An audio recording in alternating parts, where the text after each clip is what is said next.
What's up mga ka-Big Bites? May dalawang good news para sa Hinebra. Pero bago ka sana magpatuloy sa panunood ay huwag mong kalimutang mag-subscribe sa aking YouTube channel. Nalalapit na ang pagbabalik ng Hinebra, dahil sa darating na March 8 ang magiging unang laban nila. Pero hindi madaling laban ito dahil alam naman nating lahat si Coach Yeng, maganda ang pinapakita ng team niya kapag Hinebra ang kalaban. Mabigat na opening game talaga ito lalo pat naghahanap ang rain or shine ng kanilang unang panalo, matapos ang masakit na pagkatalo nila sa TNT kung saan nag-choke sila, tapos natalo sa Meralco sa overtime. Long break kahit papaano para sa Barangay Hinebra kaya siguradong fresh pa ang mga legs nila, tapos sasabay mo pa ngayong All-Filipino Conference ang mabigat na good news na siguradong ikakatuwa ng mga Hinebra fans.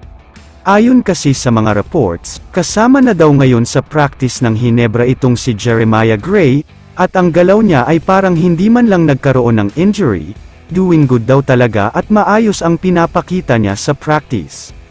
Ayon pa sa iba't ibang mga source, wala pa daw clearance mula sa mga doktor na pwede na siyang makapaglaro ngayong simula ng All-Filipino Conference, pero may clearance na daw para makapag-practice ng medyo magaan lang. Posibleng sa kalagitnaan ng conference na ito o kaya ay kapag malapit na ang playoffs, magiging activated na uli itong si Jeremiah Gray, dahil sa mga oras na yun ay nalalapit na talaga sa 100% ang kalusugan niya.